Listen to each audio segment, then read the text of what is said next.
You have to realize when you're asking to live a 1% life, that you need to do 1% things. This is the secret of the successful people. This is what I've committed my life to doing. I told my mom when I was 16 years old, one day I'm gonna be successful. One day I'm gonna be successful, and one day I'm gonna help a lot of people. I got great at a job I hated, absolutely hated this job at 25 years old. And I decided I didn't have any more choices. I needed to get great at that job. I've thrown myself into the face of rejection tens of thousands of times. 30 years, 18-hour days, not 8-hour days, not 10-hour days, not 12-hour days, 18-hour days. I always say this, pay the price today so you can pay any price in the future. It's been a long road to get where I'm at right now today. Some of you may have run into me just 2 or 3 months ago or a year ago, and you're like, oh dude, the guy's got a car, he's got a plane, you know, he's got money, and you think, oh, he's got it all made, but it's been a very, very, very long road getting here. Okay, it's been 32 years of pushing, shoving. Look, I've been ridiculed by my peers, by customers, and by competition. I've been judged for working too much, wanting too much, being too colorful, being inappropriate, insensitive, and too out there. And you guys are like, oh, I'm not cut out for this. This is what you have to go through.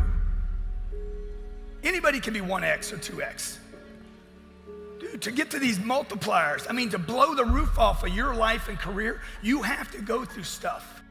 If anybody thinks you're gonna be successful without paying that price, you're wrong. If you're not experiencing that now, it's because you're not operating at these higher levels.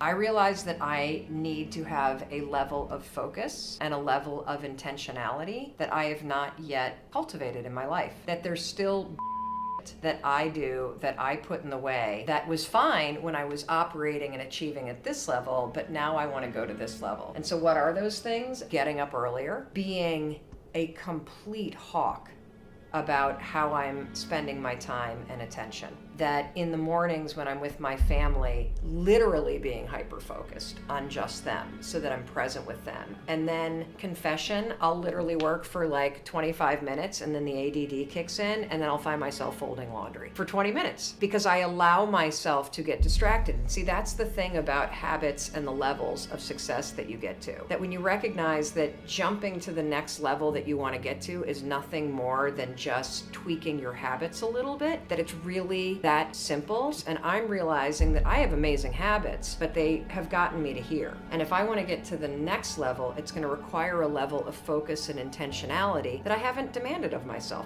Hustle is a word to so many people, even to some of my hardcore fans. I'm sorry to call you out, but I follow you like you follow me, and people talk about the hustle, but then you're talking about your 6 o'clock, happy hour drink, or your video game, or this and that. And here we are in the holidays, and everybody's going to their holiday party, and I've got 1 meeting coming up right now, 2 meetings after that, reviewing all my email, and so while everybody's drinking some goddamn eggnog, I continue the hustle. And so you can say it, or you can do it, but I highly recommend you do both. You gotta go get it, okay? Dreams don't happen on couches and they don't happen in bed. If you're gonna realize that dream, you gotta go out into the marketplace. You gotta meet a new you. You gotta go through obstacles and barriers. It's been 30 years, 30 years. It's probably gonna be 30 years for you too. Doubt, uncertainty, insecurities, rejection, disappointment, judgment. It's gonna be 30 years of it. Are you willing to pay the price?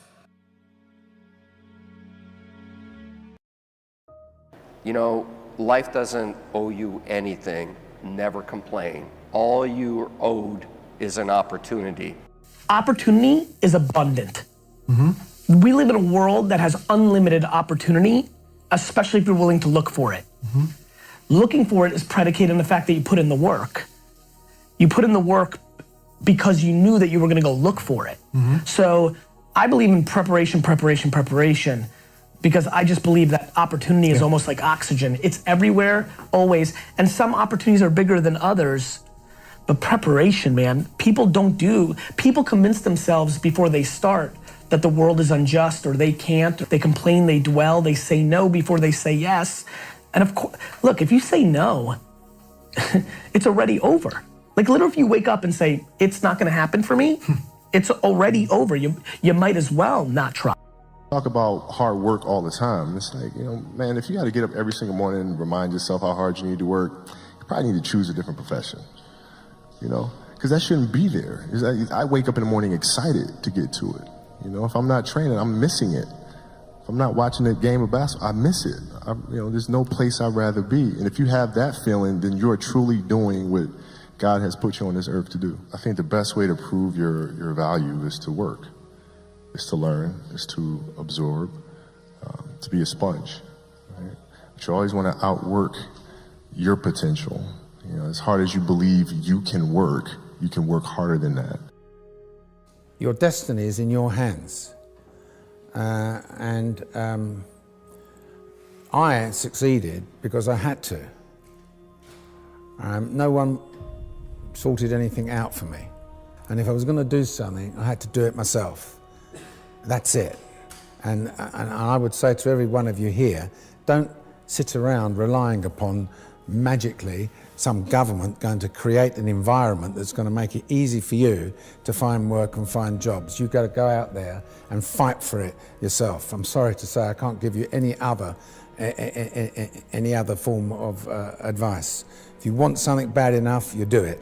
And if you look at some of these wannabes that make themselves television stars or and pop stars and all that type of stuff, they have a desire to want to be famous, and they don't stop until they're recognised, and they do. And half the people that you see on television these days in the entertainment industry are those that had a determination that wanted to do it. Working. I saw my parents working. And so to me, and my father always said, Arnold, no matter what you do, be useful. And so that always was in my mind. So I was willing to work, and this is why I always tell people, don't ever expect to get things done through a shortcut. Because a lot of people out there are looking for the shortcut.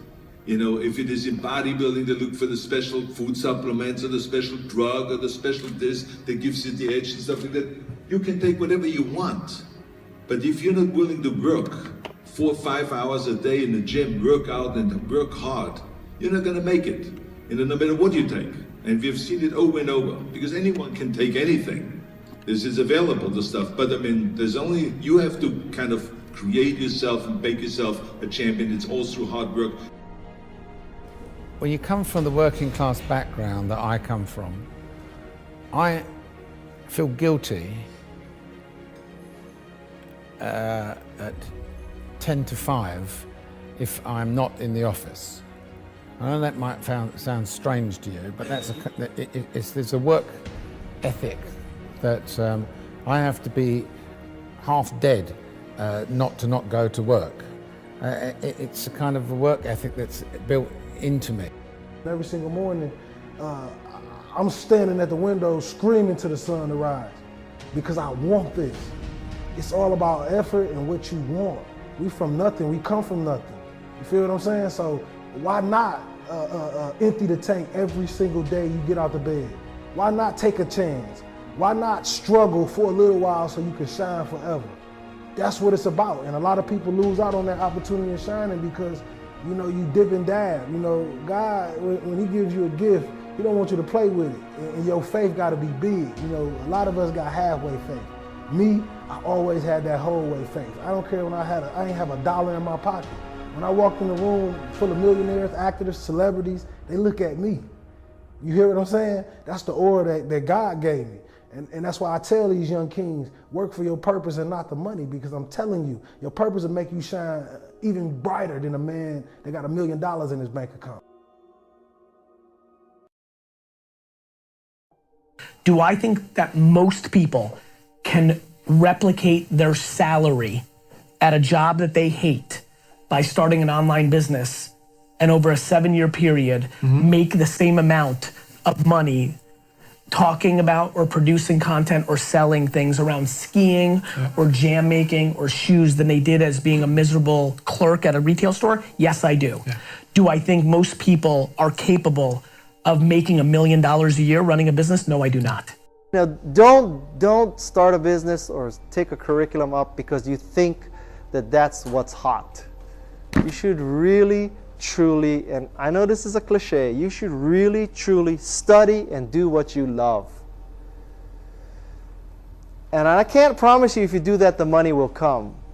But I can promise you, if you do stuff that, if you take a curriculum or you start a company simply for the money, you'll probably end up miserable.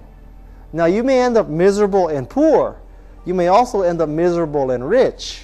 Might seem an oxymoron, but that's very possible. So I would encourage you to do what you love, and then probably you'll do okay at it. Or you may love it so much that the money won't matter. Being an entrepreneur is not some great thing. It's just as good as being anything. It's just as good as being a great, listen, as much as it's amazing for me that I inspire people to maybe build businesses that then is a gateway drug to happiness in their life, I'd feel really compelled to be financially secure, have better work-life balance, and be a brain surgeon and save people's lives on a daily basis. If you passionately get up in the morning, if you got up this morning at 6 a.m. like I did and were fired up to go, of course because the Jets won, but fired up to go, and your to go was you're gonna go in the office and from 9 to 4 you're gonna clean teeth and work on cavities because you're a badass motherfucking dentist that loves the teeth game, well then you've won. My advice is if you figured out you weren't an entrepreneur, well then you're just like one of those contestants on American Idol that went there, you gave him that back, good for you, kudos, you stood in front of Simon and he said, you stink. And you're like, crap. And then you went home and it aired a couple months later and everybody laughed at you and on Twitter they said you stunk and you're like, all right, maybe I'm weird and maybe I can't sing. Now what you need to do is move on and try to figure out what you can do, what you are good at, and more importantly, what do you love? And then there's the other big semicolon, I don't even know, that's definitely not the proper grammar, but there's the other parallel thing which is you don't give a crap that you suck at singing, you can't breathe and believe that you could do anything else, you're just gonna sing. Awesome, go get a job at a karaoke bar. It's just about being happy.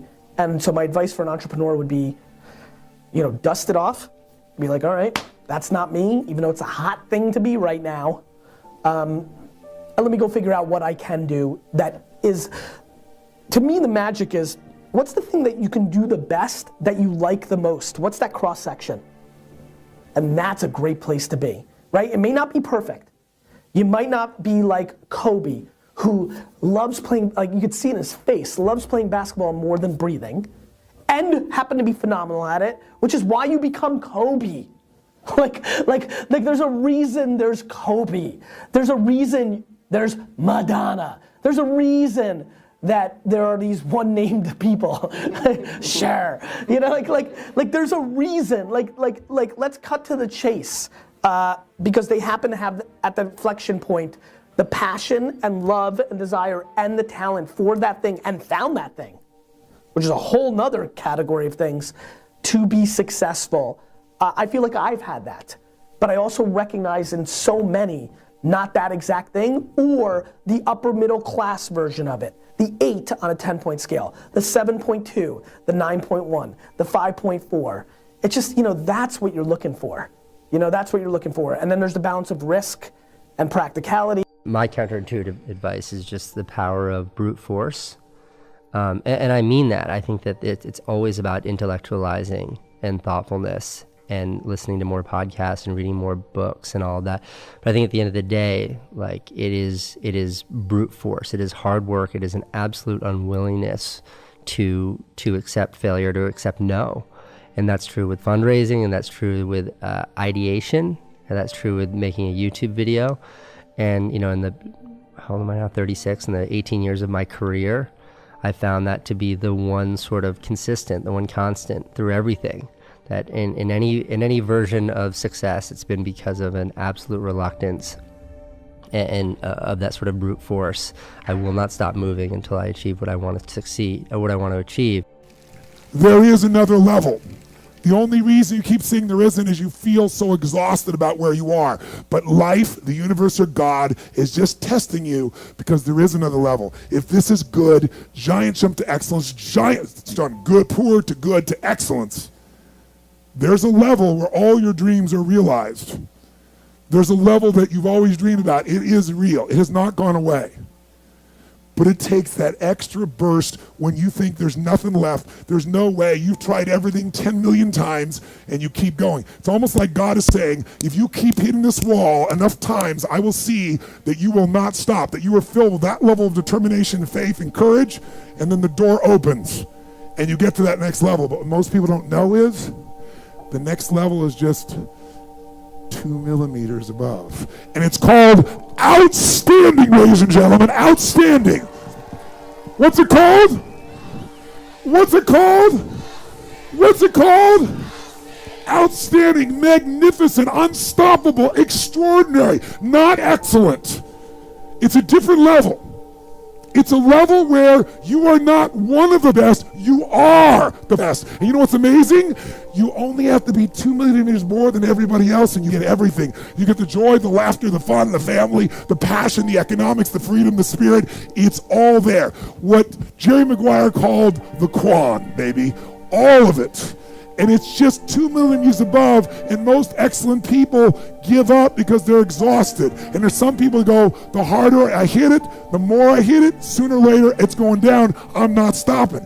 And when you do that enough, it pops open. You've got to find what you love, and that is as true for work as it is for your lovers. Your work is going to fill a large part of your life, and the only way to be truly satisfied is to do what you believe is great work. And the only way to do great work is to love what you do. If you haven't found it yet, keep looking and don't settle. As with all matters of the heart, you'll know when you find it.